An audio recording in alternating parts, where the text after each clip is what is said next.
All right, everybody, welcome to Youth Sports Mastery. I am Aaron Locks, I'm your host, and I'm kind of fired up. Well, not only have my good friend here today, which is cool, but I'm looking around. There's nobody here, man. It's just us. So this is going to be really cool. Always wonderful to be a part of the Daily Parks and Rec show. What they have put together has been phenomenal. Support and the conversations every day, talking about everything in parks and recreation, for everything from equipment to facility maintenance to just the conversation. And it's always great when you get great people having great conversations, good things happen. Speaking of great conversations, I'm excited to have Greg Coleman with me today. Greg, first of all, thank you for jumping in and being able to share every time. I always appreciate that. Well, thank you so much for having me. I love the show and I'm glad to be a part of it. Good stuff. So we're gonna dive right in, but I need because I'm excited because it's you, but they don't know you. They're learning me a little bit. But can you give a little bit of something about your history? Because I think that the Parks and Recreation professionals, the people in we'll call it your space or what used to be your space, they're gonna hang out and check this out. So can you give a little insight, a little bit about your history, your who you are, and a little bit of that in your background? Sure. Well, just so you know, we make it sure we're correctly describing it. My space now is retired and I am providing for my own recreational activities after doing so for the community for 32 years. So when he refers to my space, it's up in the mountains somewhere backpacking through desolation wilderness. But for now, what I'll tell you is that I started in the field about 32 years ago, or actually 39 years ago. I've been retired for 7 years. I worked almost exclusively for the city of Napa Parks and Recreation Department, and I worked in all their different areas. But probably my favorite area in all the program venues were the youth and adult sports. Believe it or not, Aaron, there's a tremendous amount of similarity between youth and adult sports. The adults act like kids and the kids act like kids. So, it made it very easy to transition between the two. My career actually got its start when I was 8 years old, and my parents decided to ship me off to YMCA camp for a week for a much long deserved respite, probably from me, I'm assuming. And from that came my love of the outdoors, and it came my love of recreation, and that has dominated my entire life to this day, and can be seen actually in my four boys and my eight grandchildren. And it's actually amazing to see as your children start to reflect the things that so directed your life at such an early age. So, I got into community recreation because I wanted to serve the community. And I think that you'll find that those people that do work for cities and municipalities, they're genuinely there for that reason. They're not getting rich. We're not retiring at an early age. We're not becoming millionaires. We're not hanging out with Jeff or Elon, but we really do it because we love the community and we love to be a part of it. And so that was the road I took, and that got me here. I love it. It's funny. I went to Mountain Meadow Ranch. My mom farmed me off to a camp as well. Out in the middle of nowhere. And you're right. It does. Right. It inspires you, and you go forward with it. I will say, with the people that I've been getting the feedback that are tuning into the show, and this is the youth sports mastery component. We're going to talk about youth sports, but I do want to go a little bit back because, for those that don't know, I run youth sports programs over 320 cities across the nation, and they're all in partnership, most all in partnership with parks and recreation departments. And when we started doing this back in the day, a long time ago, and working with it, obviously having the opportunity to start with you in Napa and build what we did. I want to talk a little bit about the model, but let's talk about youth sports in terms of you started. What was your first job in working in parks and recreation? My first job actually was an after school site. I was 15 years old, and it was a program that operated a couple hours after school each day and did recreation. It did arts, crafts, it did drama back then, and it also had a sports element. Well, they tapped me to be in charge of the sports, and so that was kind of where I got my start. Now, I was actually helping my sister, who was older than I, and so she was getting paid and I was getting nothing. But it taught me about volunteerism at a very early age, and it actually got me started down the road of being involved in either nonprofit or municipal recreation. What I know about you and I love about you is that you're always there in service of. We talk about that, right? You're a rec leader, but you're in service of, right, across the Yeah. board. And that, I think, is something that you'll find that is genuine in all of, and I can't speak for any other sectors other than my own, but the nonprofit or the municipal sector, we genuinely want to serve the community that we're in. It's important to us. We identify with that. And as such, it's not that we're holier than thou. It's not that we're, blessed with all this tremendous goodwill. It's that it truly is who we are. And we identify with how healthy is our community, how good are the children in our community doing when it comes to youth sports. And that doesn't mean how many Little League championships did they win, how many World Series did they go to, or how many of them got drafted into the MLB. It is genuinely how many are involved. Right. How many can I get 1,000 of these kids in this age group to come participate in my youth basketball? Because if I can, it's a good day. If I only get 200, I'm not doing my job as well as I should. So yeah, I think you will find that is a similarity throughout the entire organization or the entire municipal sector. I'm sitting here thinking about it. You and I are a lot different than a lot alike. Obviously, you're a little better looking than I am, but whatever. We'll go. Agreed. I will agree. Yeah. Just making sure we got that covered. But but here's the interesting thing about it. I've done the same thing my entire adult life. Right. I started working with Magic and John Wooden back in the early '80s and all the way through, and I've done the same trajectory, starting as a camp director and all that, and you're the same. You know what I mean? You started in something and you built your way up. I think it would be, before we dig in deeper, and I know I want to get there, but man, you stayed with this same profession, right?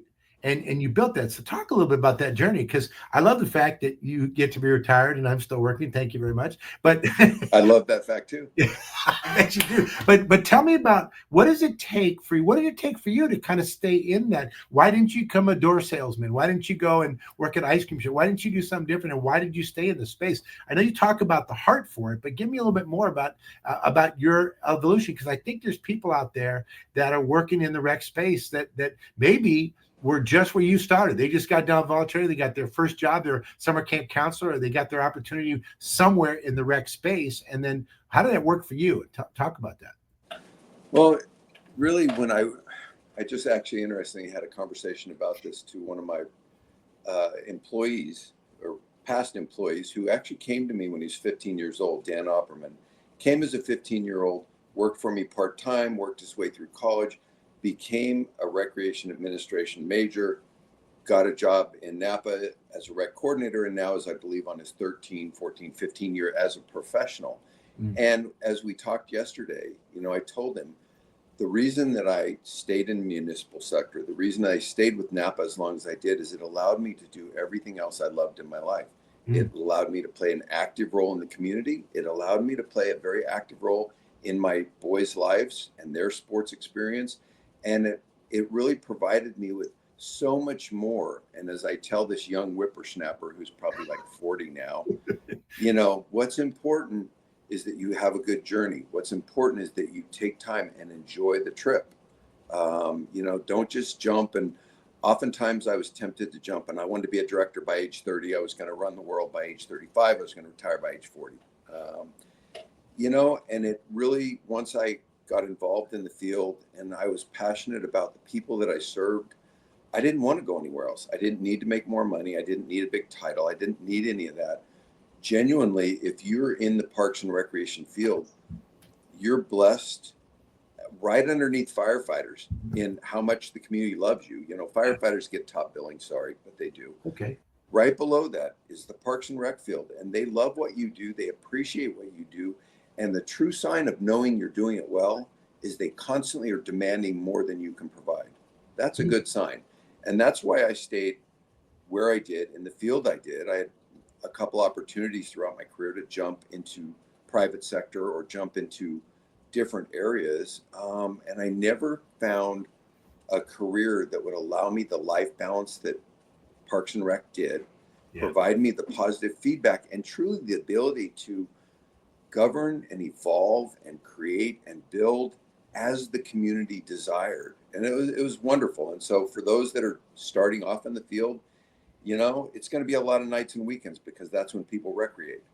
Be okay with that.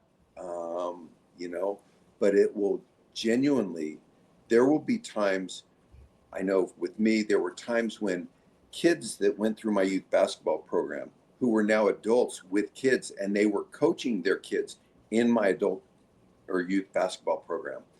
And, that was very rewarding. That was far more rewarding than any zeros that you might get in your paycheck or any title you may have. It Well, really Greg, was. that means two things. That means one, you're old, and or old. Why, thank you. Been there, right? But the other thing Not is, you are, I resemble that remark. But the other thing that's pretty cool about that is to have that kind of impact, and that feels great. So let's talk youth sports, right? You're a sports guy. I'm a sports guy. We're going to watch some baseball coming up. I'm excited to do that, and things are coming up. But I want to dig into sports. So I know some are going to listen to this. Oh, these two old guys talking about back in the day or whatever. But what did sports look like when you started out? And again, I want to talk just recreational sports at this point. Although I know for me there wasn't as much. It was different, right? But I want to hear yours a little bit about going back in the day. Let's talk, right? But let's talk youth sports. What did it look like when you started out in your career in Parks and Recreation and youth sports? Maybe not when you played as a kid, but if you want to go back well, there. I think for those that are listening, Aaron, you want to know what life was like, sports was like when we were kids. Yeah. Go stream the movie Sandlot. That was our life. That was what we did. As a player, it looked just like the Sandlot movie. We would come flying out the door every Saturday morning before breakfast, and we would spend the day at the field at the local school. No parents, no coaches, all ages, all genders, all skill levels. It didn't matter. And we just played. And we played, until the right fielder had to go home. And then what happened? Well, right field's off limits. Everything goes to right as a foul ball. You play. When the pitcher went home, unfortunately, usually the pitcher was the person that brought the ball. So when the pitcher went home, we had to find another sport. And then, the proverbial lights went on the street, and you could hear mom yell dinner time, and we went home. But that was our experience. And we thrived in that. We learned the skills because the biggest kid usually was the pitcher. And he would come up to you, the littlest kid, and grab you by the shirt on first base and say, I'm going to throw the ball to you, and it's going to hit you right here. If you don't want to get hit, you better have your mitt there. And that's how you learn to play first base. And do you remember? I mean, we started the game with the Rochambeau. We would pick teams. Well, I don't want him on my team. Well, then I get the next two picks, and we figured these things out. We got creative, and I feel like that creativity is what has made us be able to be creative in our daily lives, and the resiliency from getting hit in the chest, crying, and then the kids saying, knock it off, and wipe the tears off, rub some dirt on it, let's keep going. But we figured those things out, didn't we? Right. And the resilience also went to our skills for problem solving, our skills for communication. There were many times that I was picked last, and that really sucked. So you know what I did? I worked hard. I got better. I also grew 3-4 inches. Man, I was bigger than the next little kid. Yeah. And the next time I didn't get picked last, but I didn't have a parent there protecting me from the heartbreak of that. The heartbreak taught me valuable lessons. Just as the victories that we had, we celebrated them until we mixed all the kids back up, and there were different teams, different picks, and we started again. And next time you would potentially lose. So the funny thing about it, think about how many games we played, and I couldn't tell you the record of how many I won and lost. We didn't even. I mean, we went out there, but I was trying to beat you at that point, right? And sometimes we even did a little this or this, right? We got through it, but we figured ourselves. And I love the fact because we were taking calculated risks that we didn't even calculate. We just did it. Right field is closed. Pitcher's mound is good as first. And then, like you said, the kid went home, and we went, okay, well, I haven't told this story, but I want to share it because I want to hear a story from yours. But we were at Tam Valley School, and no one's there that's still there anymore, so I can tell the story. But we would always take a couple of either playground balls or sports balls from the school, and we would toss them up on the roof. On the roof. On the roof, you did, And right? that's what you used on Saturday when you went to the school. Right now, don't I you never guys did do that, that? but Because I no, heard, we don't want to suggest that, right? I heard about you kids that did that. That wasn't, but we made sure that we always had at least one red ball, one soccer ball, a couple baseballs, and we had and then we put them back up on the roof. That's right. At the end of the game, and the janitor on Monday came and found him, got him down. Yeah. Kept him employed, kept us playing. It was a win-win. I see the whole community thing that started with youth sports. But okay, let's fast forward from when you and I were kids, and they're probably tired about all our fun as kids. But let's think about this. So when you started out in sports, what was your first position? I know you did some coaching, but what was your first position in the paid profession as a true rec professional that you started out to be? What was your first paid position? And let's talk about that. How that started. Were they supposed to be paying me? Because I went an entire career and I didn't make a dime. So I'm going to be getting back in touch with them. Yeah, you better call Napa on that one. Yeah. First paid position was with the city of Tulare, and I'm speaking professional after I got my degree. Yeah. I got hired as a recreation supervisor, which was kind of unusual. But it was also at a time when in the recreation field, there were no coordinators. So, I was a glorified coordinator, but I was called supervisor. I was management. I spent 2 years with Tulare, which is a pretty small town in between Fresno and Bakersfield, but I loved it. They were passionate about their sports. They lived for it. It was a great opportunity, taught me a lot. Decided to jump up to Napa, which was a step up. It was a bigger population. It was more money. It was on my road to being that director by 30. And when I got to Napa, I remember talking to my boss, who had been there since the start, and asked him, Gene, if you could do one thing different in your career, you're 20 years my senior, what would you do different? And he looked at me, says, I'd have spent more time with my family. And that, my friend, is when I hit the brakes hard on my desire to be a director by 30 and said, you know what? I think I'll spend a little bit of time doing both. And so really my next paid position, my second paid position, was as supervisor with Napa.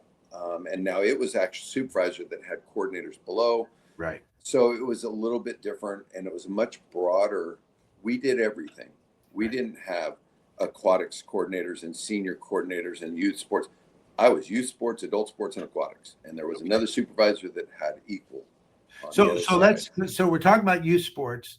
Give me a little bit. When you got to Napa? All right, you're in Napa, and way back in the day, right? What did youth sports look like? Recreational youth sports that you ran, you were in charge of running. What did that youth sports look like? And we're talking, 1927. Now, what year? Just so people can get context. What year were we talking when you started running youth sports in Napa? And what did youth sports look like? I started in 1987 in Napa, and pretty much started with a blank slate. We had one youth basketball league that had 200 kids, and that was about it. And when we left, we had multiple different leagues. We had clinics. We were serving thousands of kids. We had this great summer camp program that NAOA did for us. I'm not sure who was running that, but anyways, we had an amazing offering. And I'll tell you one thing that was very different when I started with Napa in 87 is everybody played. And I don't mean everybody played equal time. There was not that obsession. Right.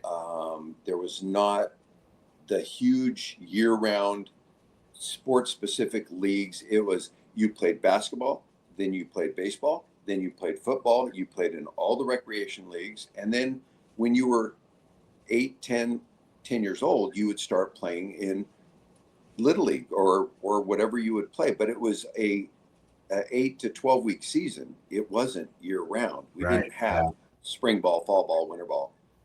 So you got a much more well-rounded player, and you got somebody that at a very young age got exposed to multiple different sports to find out where was their passion, where was their love, what did they thrive and enjoy. Because I always told my kids, if you love the sport, if I can make you love the sport, you'll play it nonstop. So let me, I don't want to interrupt, but let me ask a question. I want to make sure we stay thread. So basically it was recreational sports. You started with basketball and you built out and you said, okay, I've got these facilities. So let's use this field and let's offer things. And you didn't necessarily compete with Little League or you didn't compete with Pop Warner football, but you ran something that was an ancillary to it, whether it's a flag football league when they used to not have that, or maybe you ran a T-ball program or something that basically helped kids learn to fall in love with playing. Correct? That was part of it, right? Exactly. But staying in the recreational space, right? We very much worked with the youth sports organizations, and we coordinated what we were doing so that we would teach the same skills to the entry level, the 4 to 10-year-olds. And maybe the 10-year-old wasn't ready for Pop Warner yet. Maybe his parents didn't want him to play. So we gave them an opportunity to stay active, stay involved in the game. We were intimately involved with Little League and with travel basketball, and finding out, how are you playing? What rules do you have? So we can be on the same page. They did that a lot in the Central Valley, where they would have organizations from peewee 4-year-old football players, and they were actually under the umbrella of the varsity high school coach, and they all taught the same. Well, we did the same, so that we were never seen as their competition. Right. And we offered seasons prior to their season starting, so we'd be a great preseason program for them. The camps that we designed with you were always done in a way that we built off of what our local organizations were doing to provide them. We weren't their competition. And as such, we grew and we grew, and we were safe for the kids that didn't like basketball, but their mother liked basketball. So they got signed up for basketball. Right. And it was safe. It was enjoyable. It was a positive experience for them. That was our focus. It was not, we didn't have heavy parent participation. And what I mean from that is assistance from the stands in helping make the right calls. We didn't have that. Back then, parents kept their mouths shut. They all sat and chatted with the other parents, not knowing who was on what team, because you had to stand on the sidelines. You didn't know. Right. Having coffee, loving watching your kids play. Love that. It wasn't about the next NBA contract. Right. We weren't worried that the 4-year-old was too far behind the skill curve and was never going to make it in pros. Right. We just played. When we've talked before, you've talked a lot about the experience. What is that experience going to be like, right? And back then, I know we've talked a lot about how it's changed, because the focus back then, when you talk about it in the recreational space, and I'll be honest, I'm preaching. I want that experience back for kids. I want them to get back to just playing truly for the love of the game, right? Yeah. They can't have what you and I had, which was the Sandlot experience. They can't just disappear and come back to the street. But through rec sports, I think there's no better opportunity for life skill teaching tool, right? But I want to dig back a little bit and talk a little bit about now with your experience. You coached your own kids. We've talked about this. So let's pivot into that a little bit. So if you're coaching your own kids, all right, coach, let's talk about your philosophy. Let's talk about you, because there are some parents out there that are going to watch this. There are some people in the rec space coaching your own kids. So, all right, let's go. Put your coach hat on. You ready to go? When I was teaching Coach Wooden how to do it right, this is the thing I told him. Actually, I had a very dear friend, Denny Lewis. He was the varsity coach for Napa High, and I remember standing on the sidelines with Denny. Denny's arms were crossed, and he looks over at me, says, "You make sure that every kid that comes through your program leaves it loving basketball, because, Greg, if they turn out to be 6'6" their freshman year and they hate basketball, I'm coming after you." And I took that man very serious. And so when I was coaching my kids, by running all the youth programs in Napa, I had millions of examples of what worked and what didn't. Far more examples than the average parent. You coach one team, you get to see 1 6-week, 8-week season, and that's it. I saw hundreds of coaches and hundreds of hours of successes and failures.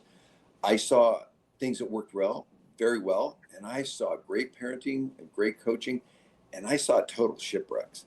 I saw things that you could make, back then, if we'd had YouTube, it would have been on clips.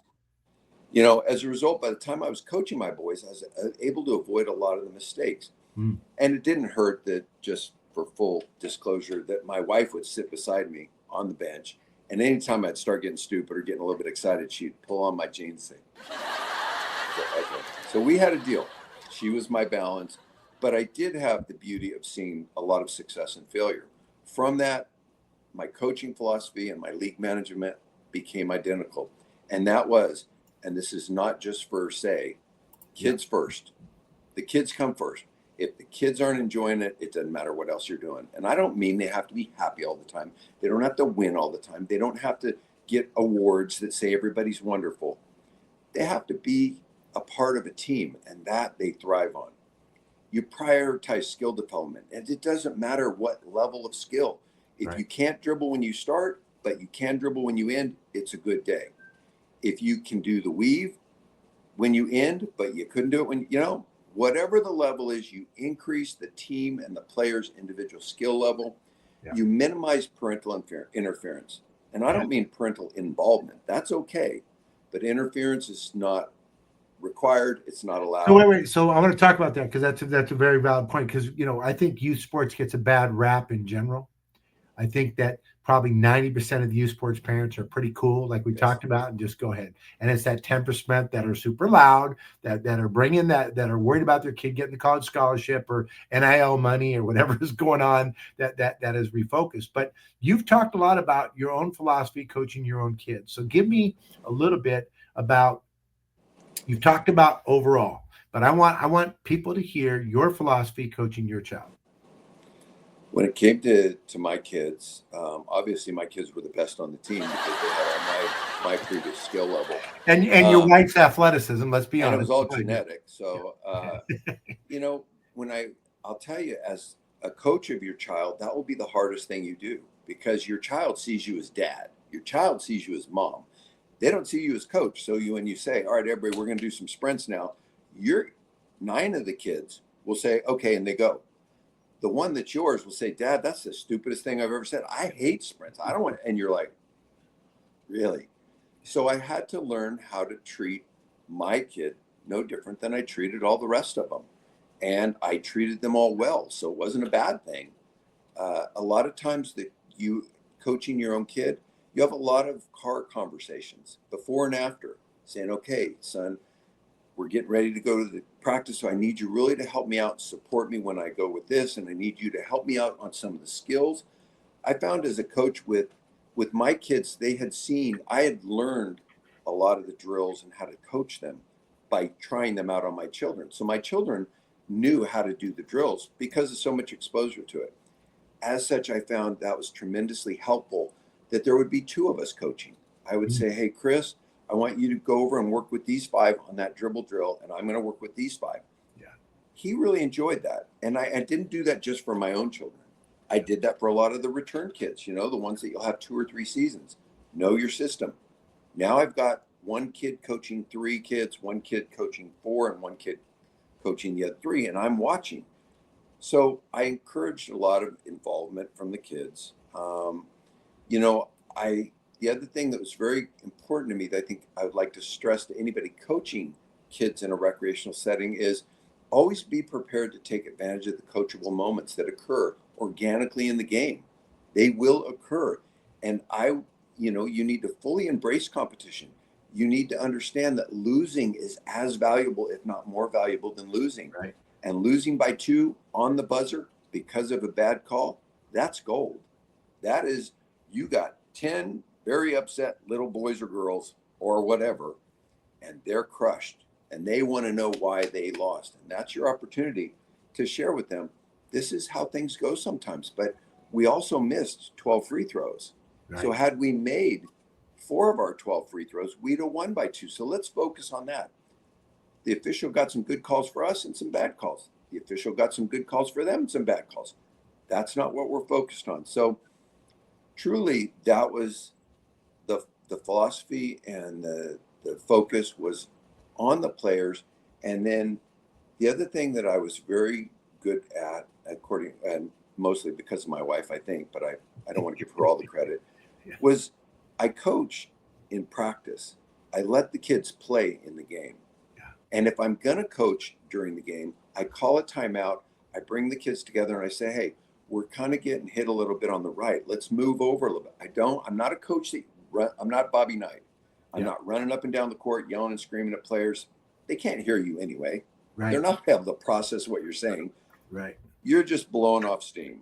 Yep. That said, I don't throw chairs into the middle of the game. I don't kick officials. Billy Martin, I'm not kicking anybody.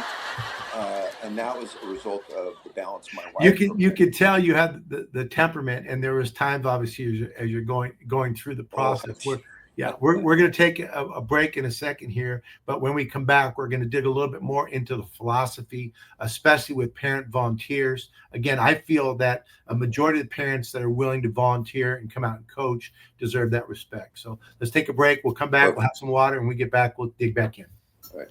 Essentially, the coordination and the mission and the collaboration of the curriculum that you're teaching the coaches, it's a mixture of everything that sets National Academy of Athletics apart from other franchises or other youth sports programs. We did our research, and we know what's out there. Whether we played it, we did it. We've done every league that you can think of. We've put them in every kind of camp you can think of. There is really nothing like this in our territory. And so the systems are 100% part of it. And you want to have a major impact on your community, we're the right franchise for you.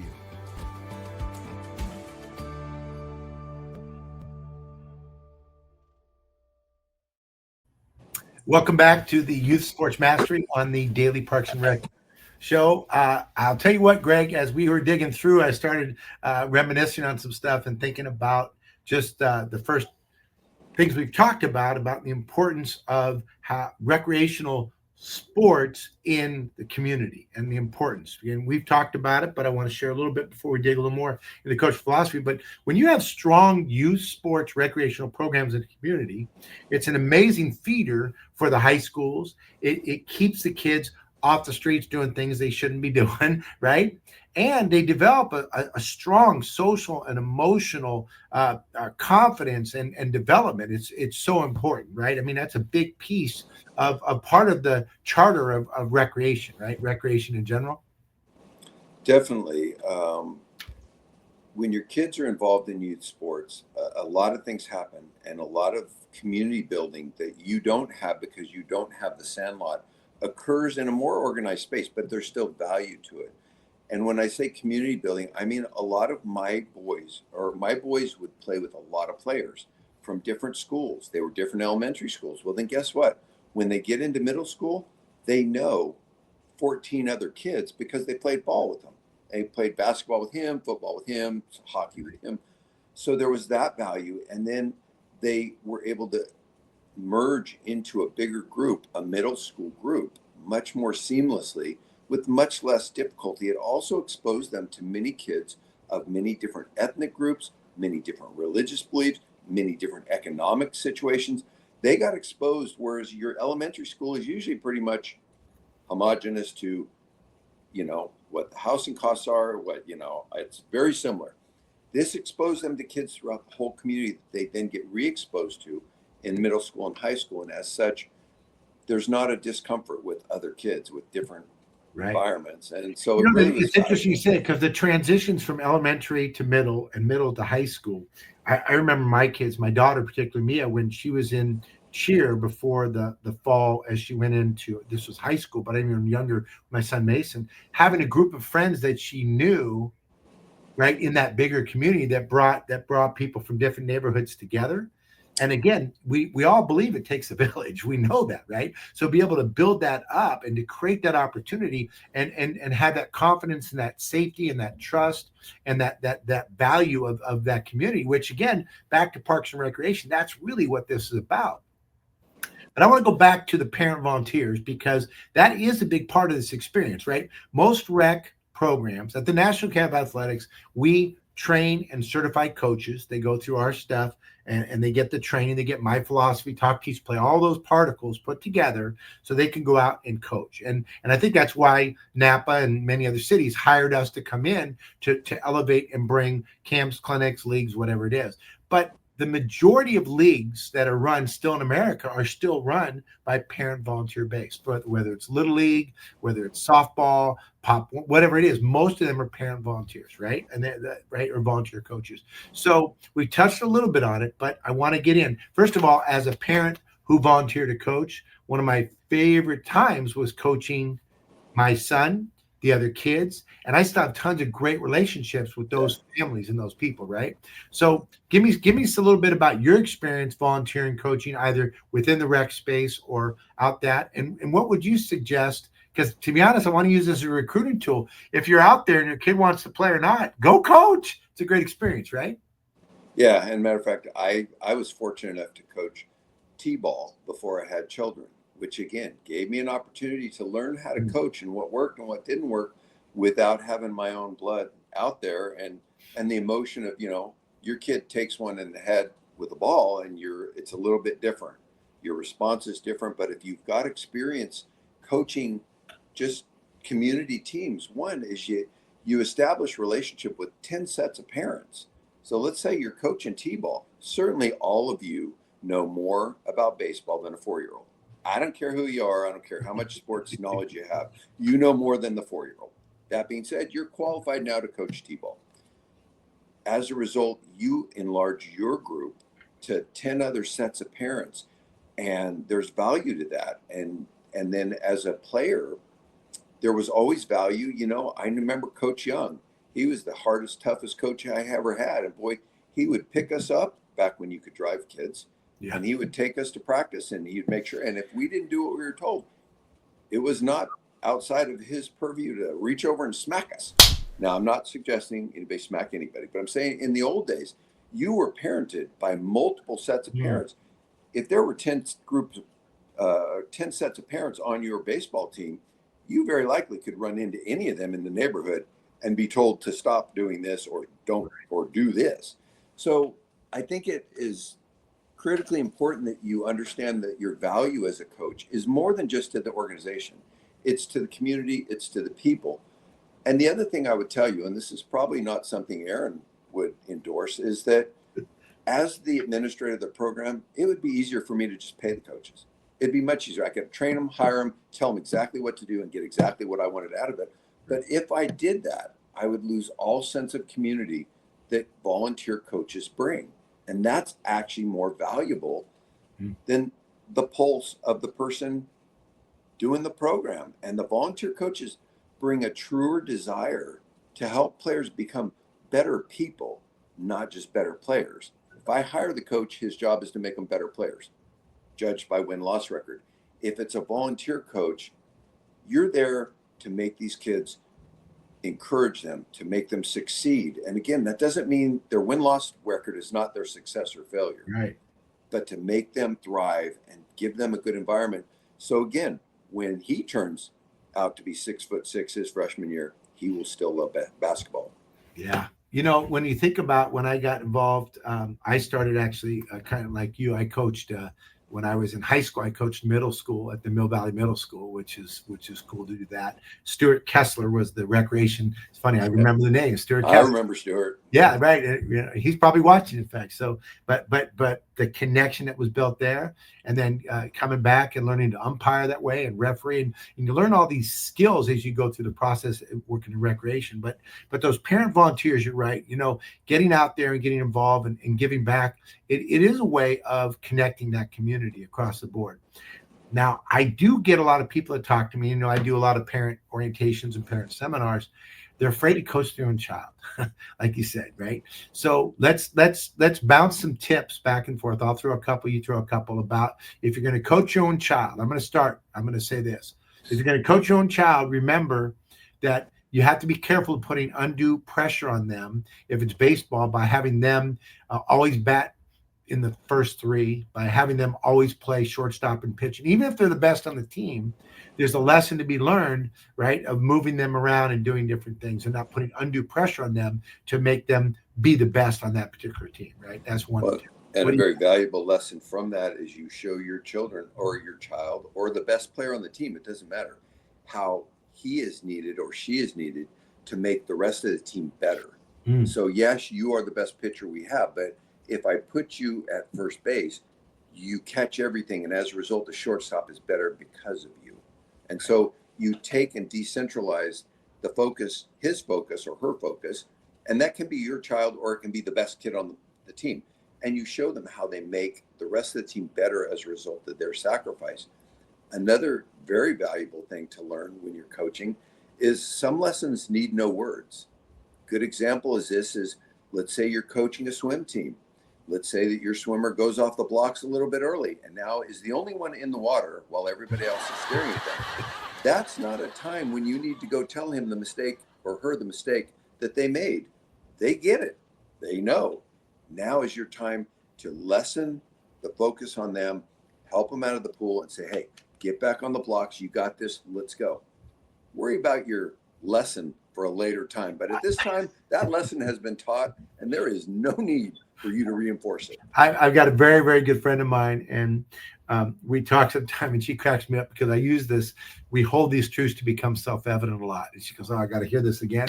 But it's true, especially kids figure it out. They're not stupid. You know what I mean? Oh, yeah. And you know the one that I'll say, if you're a parent volunteer and the game is over, you don't have to have a half-hour breakdown of what just happened. Let's be honest. The game is over, and 99% of those kids, as soon as they get the snack bar, they're done with the game. They're on to the popcorn and the ice cream, whatever it is, right? That's what they're on to next, right? Hey, oftentimes it's not the end score that matters. It's whose mom brought snacks.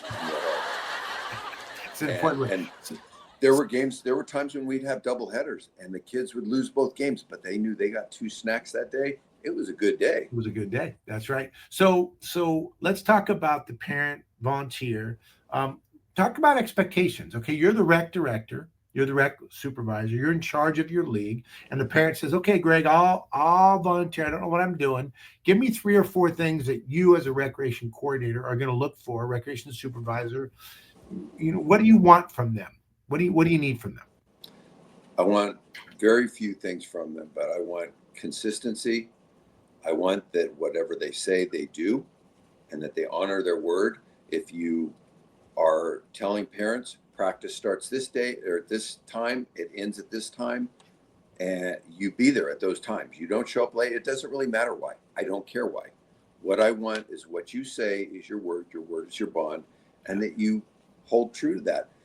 I want you to determine your values as a coach long before the first tip-off, so that you've made these values up at a time when you're reflecting with your wife or with the parents of your team. I used to have, in baseball, I had 3 assistant coaches, and it was wonderful. We would get together before the season and just talk. What are our values? What do we want to do? Mm-hmm. And that way, when we're down by 1 run, the winning run is on third base, there's a pass ball. We didn't allow the kid to steal because our value was not to play the game that way. Our value is to have them hit and move runners around based on that, not based on a terrible catcher and a pass ball. So when I got excited at third base as the coach, and I told them, go, go, go, got about halfway there, and I went, back, back, back. And I made them come back. And we all got together as coaches and said, okay, that was the right call.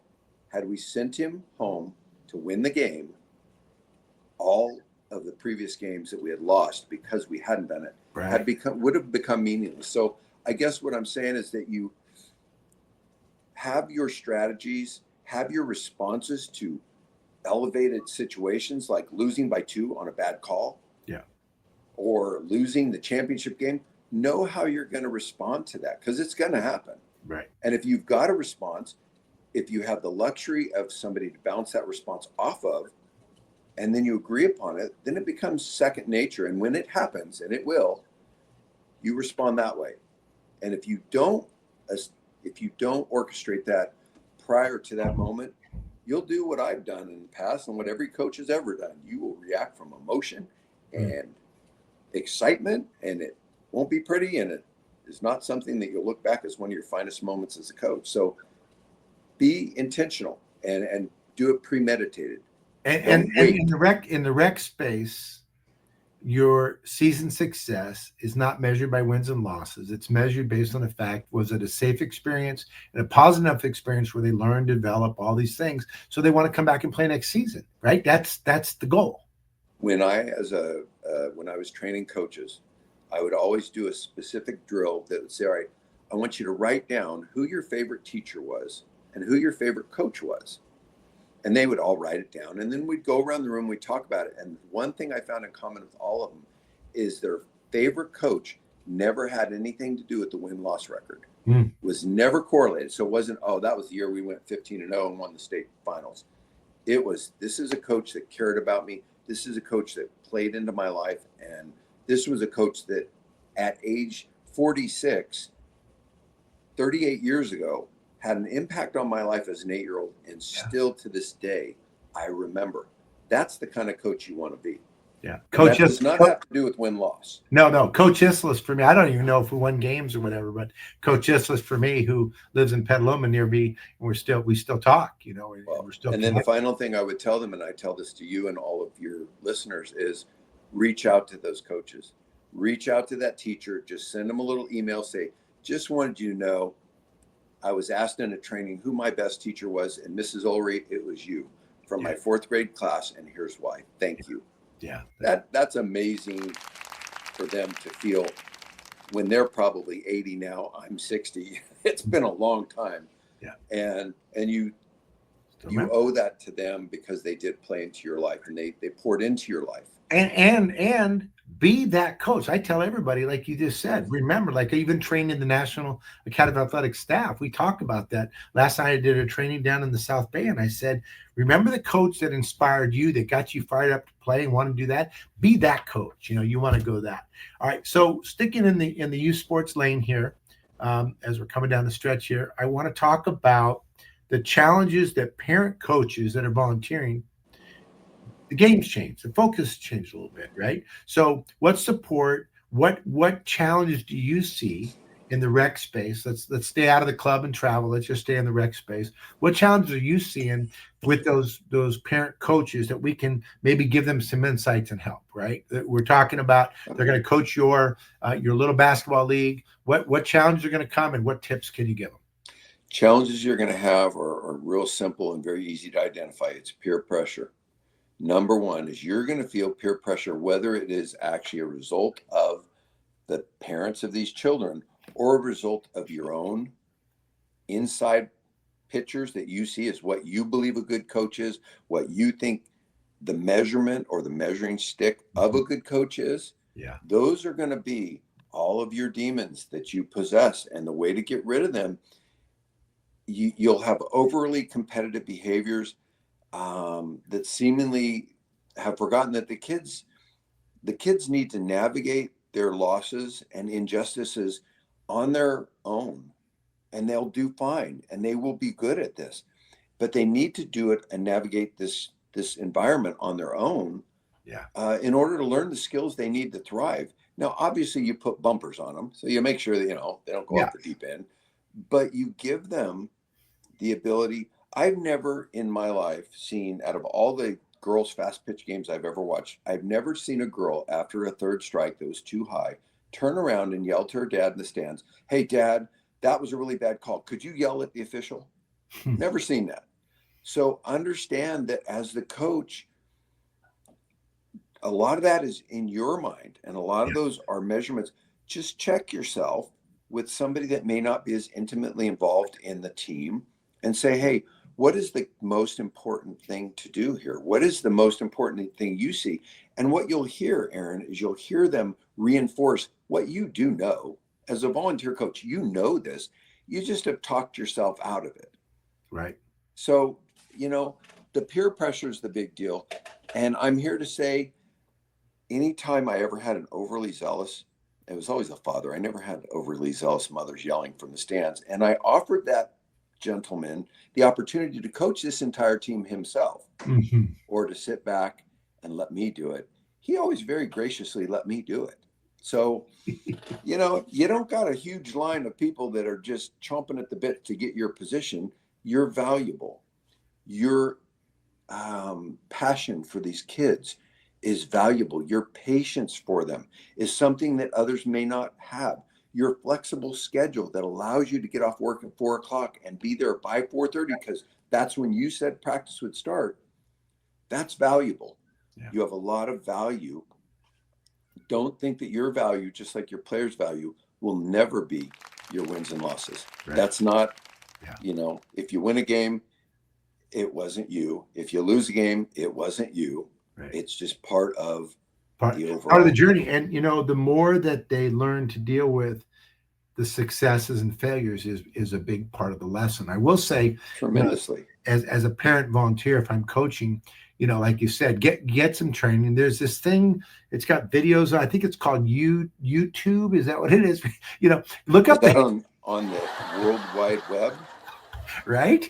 Yeah. I Oh, don't know. are you still using AOL? I don't want to go there. But here's the thing: you can look at you can find drills and skills to give you the deal. Call me. I've got my books, The Coach's Best Friend. We want to help you out. If you're a parent volunteer out there and you're going to be coaching, coach yourself up, have a philosophy, realize that really it's about being structured and organized, having a practice, structure that you're going to be able to do. Please don't just bring them there and roll the balls out and let them play for an hour, because that's not what it's about. You right? have lesson plans that build on, you have 7 minutes of dribbling followed by 7 minutes of passing, which built on the dribbling skills, which then go into, defense. And you got about 25 minutes of the hour that you've actually done practice and skills. And now you're going to play for 30 minutes.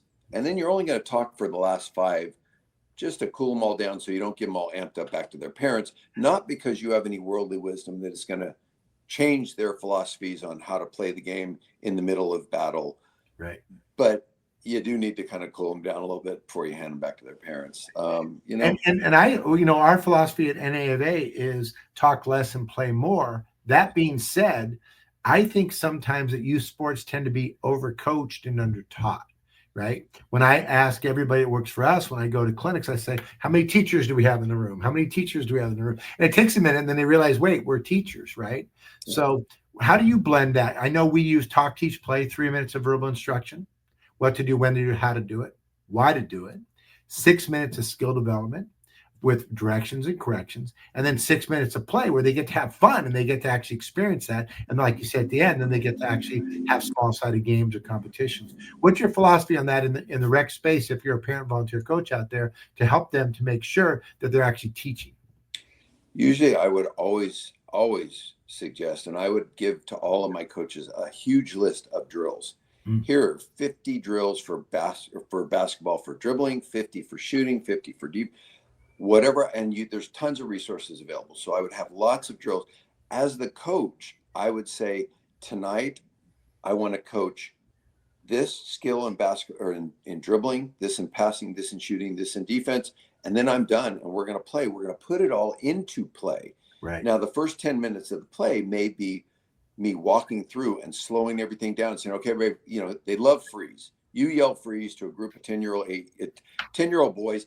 They're all going to, and it doesn't even, they were more excited probably about my freeze than they were what we were learning. But we would yell freeze and say, okay, see where the ball is?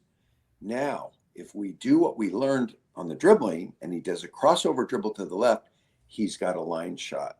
So, it was always be prepared.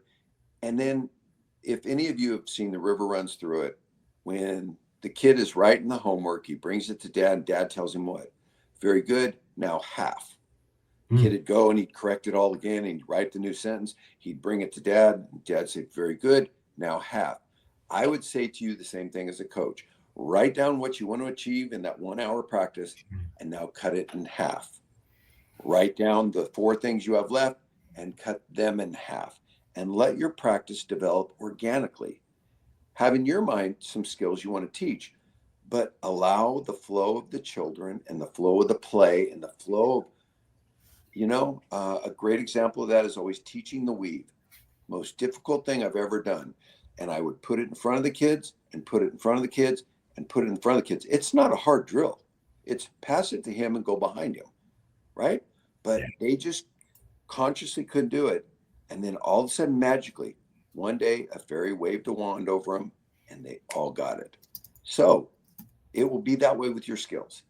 All of a sudden, it will just click. And once it clicks with one of them, it clicks with all of them. You sound a little like Yoda these days, but I get it. It's right? I think it's because all the time you're spending out on your own in the wilderness taking your photos. But it does sound like if you can pare it down and simplify the message. Yes.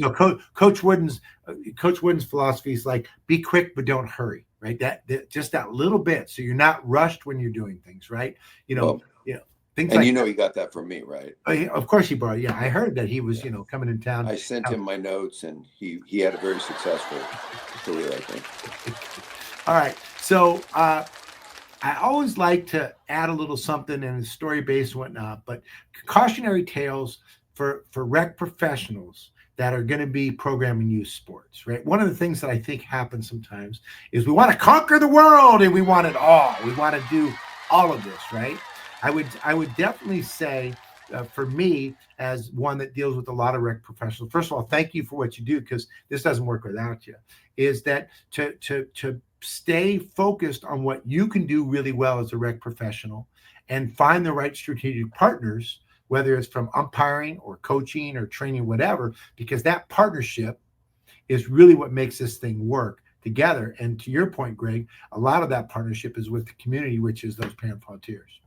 I think it's critical in the field. And my advice for Parks and Rec people is always find people smarter and better than you and partner with them. So if that's Academy of Athletics and you can provide better camps than I can, I embrace that. And I build you up and I set you up for winning, because you win, I win. Yeah. I think that also the one thing for anybody new in this field, be passionate, learn to love what you do, and never take yourself or anybody else too serious.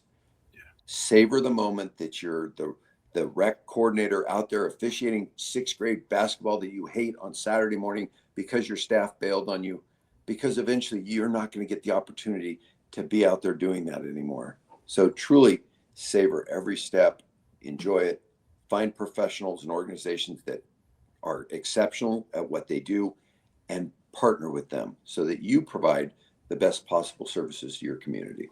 And I think the other one, which is interesting, is man, just what you're saying just hits home to me, because a lot of times we go to cities, we communicate with a lot of cities, and they're stuck in, well, we've always done this. This is how we do it, right? We've always done this. Give me a little bit about that, because what I loved when I came to Napa to work with you, right? We sat down and you said, all right, share a little bit. Go ahead. Tell them, how'd that conversation go for us? This much younger version of Aaron comes walking into my office one day, sits it down, and I've been in my field for 20 years. I'd heard it all. And he looks at me and he says, this is who I am. He says, this is who I am. This is the organization that I've created and built. And this is what I can do for you. I'm all about the community. I will give back. I will provide you exceptional service. And I will do everything I tell you I will do. I will do.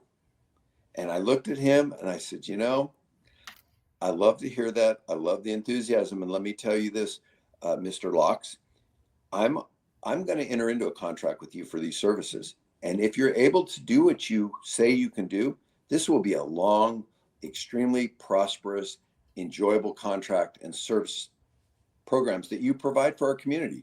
But I will tell you this, if for any reason you fail, and I don't care why, your contract will end the day after. Yeah. And it will be just like that.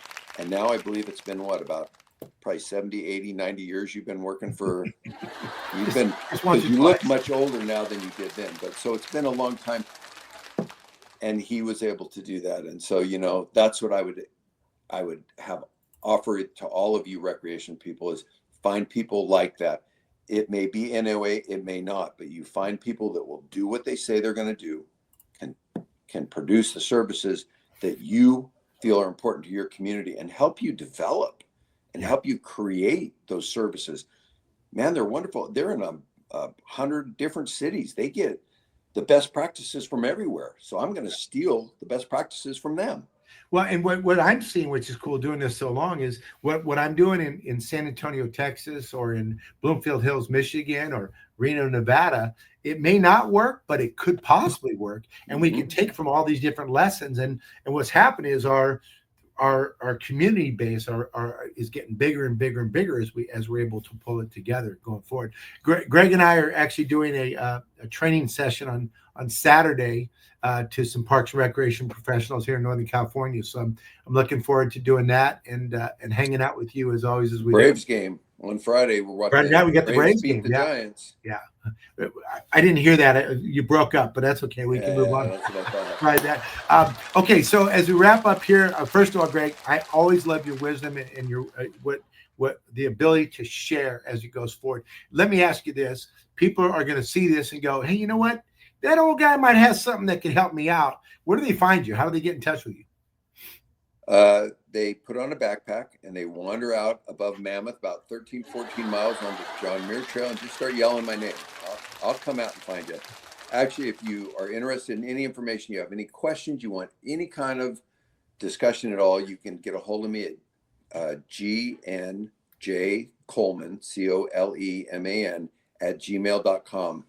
That's the only one I check on a daily basis. So there are other emails, but I don't get to them much. You can find him on LinkedIn. You can find him on Facebook, and check out. He's a great photographer, by the way. Look, everybody, if you're looking to get in touch with the National Cav Athletics, if you want to work with us, we got some really cool. Our brand is in demand right now. We got a lot of cities that are looking to bring us in. So if you're interested in working with us, maybe partnering with us, either to bring our programs to your city, or maybe interested to be a franchise and work with us, reach out. You've got my email, which is coming up, obviously, on the information there. We'll see on LinkedIn, on Facebook, connect, or just go to National Academy of let me say it easy again. Boom. nationalacademyofathletics.com. Look, thanks for joining us today. I want to see you guys next time. Every Thursday at 10:30, we'll have more conversations like this, and where we always love on Youth Sports Mastery to talk, teach, and play. Appreciate everybody. Have a great day. Thank you all. Thank you. At DPRS Media Co., we don't just create content. We elevate community through storytelling. Now, we're proud to introduce the newest addition to the family. Welcome to Youth Sports Mastery, the podcast where champions are shaped, not just on the field, but in life. Hosted by the doorman himself, Craig LeBlanc, and National Academy of Athletics founder Aaron Locks. Youth Sports Mastery dives deep into how youth sports can empower kids, strengthen communities, and build leaders. From coaching culture to recreation strategy, and from player development to parent impact, every episode brings game-ready insight from the people making it happen. Youth Sports Mastery goes live every Thursday at 1:30 p.m. Eastern Standard Time, only on the Daily Parks and Rec Show, sponsored by National Academy of Athletics and powered by DPRS Media Co. This is where purpose meets play.